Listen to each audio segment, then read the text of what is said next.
আজকে আমরা ছবির ব্যাকগ্রাউন্ড পরিবর্তন করা দেখব কিভাবে খুব সহজে এবং খুব দ্রুততার সাথে এই ছবির ব্যাকগ্রাউন্ড পরিবর্তন করা যায়।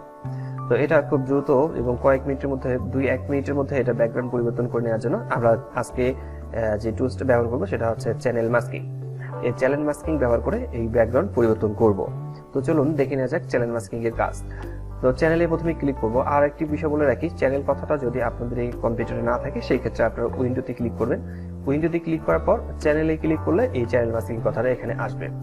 তো চ্যানেল মাস্কিং যখন এখানে আসবে তখন আমরা চ্যানেল মাস্কিং এ ক্লিক করব। ক্লিক করার পর একটা বিষয় দেখতে পাচ্ছি, সেখানে আছে আরজিবি তে ক্লিক করাই আছে।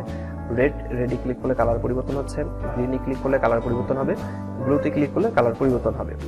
তো এখানে বেশ কয়েকটি কালার পরিবর্তন হচ্ছে। আমরা এই ব্লু কালার যে আছে দেখতে পাচ্ছি, এটাকে আমরা ড্র্যাগ করে নিচের দিকে নামিয়ে এখানে ছেড়ে দেবো। এখানে কপি হয়ে যাবে। আমরা এই জায়গাটাতে ছেড়েছি, একটু মনে রাখতে হবে যে আমরা ছাড়ছি কিন্তু এই জায়গাটাতে। আর এটা কপি হয়ে গেছে, এখানে একটু মনে রাখতে হবে যে দেখবেন যে এখানে কপি হয়ে গেছে। এই কপিটাই সিলেকশনে আমাদের কাজ হবে।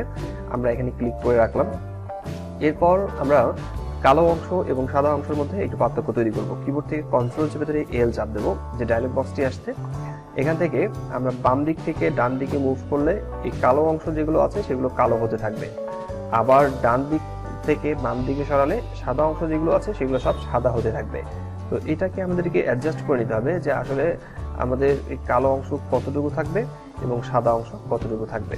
তো আমি এই জায়গাটাতে সিলেক্ট করে নিচ্ছি, কালো অংশগুলো থাকলো এবং সাদা অংশগুলো ঠিক থাকলো। এরপর ওকে লেখাতে ক্লিক করব। এরপর এই ব্লু কালার এটা কালো হয়ে যাবে এবং সাদাটা সাদা হয়ে যাবে। এখন এখান থেকে সাদা এবং কালো অংশটুকু দেখার পর আমরা কিবোর্ড থেকে কন্ট্রোল চেপে ধরে আমরা এই ছবিটাতে ক্লিক করব। এটুকু বিষয় মনে রাখতে হবে যে আমরা নিচের দিকে যেটা কপি করেছিলাম, কিবোর্ড থেকে কন্ট্রোল চেপে ধরবো। কন্ট্রোল চেপে ধরার পর এই ব্লু কপি যেটা করেছিলাম এখানে ক্লিক করব। এখানে ক্লিক করলে এই সিলেকশন টুলসটাই কাজ করবে এবং সব জায়গায় সিলেক্ট হয়ে গেছে। এখন আমরা সিলেক্ট করা যখন হয়ে গেল তখন আমরা কি করব, তখন প্রথমের দিকে আরজিবিতে ক্লিক করব। এটা সিলেক্ট হয়ে গেলে আরজিবিতে ক্লিক করব।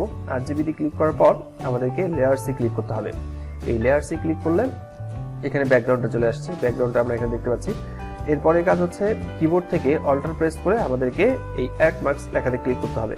আমরা কিবোর্ড থেকে অল্টার প্রেস করে নিচ্ছি এবং এখানে অ্যাড মার্কস লেখাতে ক্লিক করলাম। ব্যাকগ্রাউন্ড পরিবর্তন হয়ে গেল। এটাকে সেভ করার নিয়মগুলো ঠিক থাকবে। এভাবে আমরা যেভাবে সেভ করতে চাই সেভাবে সেভ করতে পারবো। তো আজকের টিউটোরিয়ালটি এই পর্যন্তই থাকলো।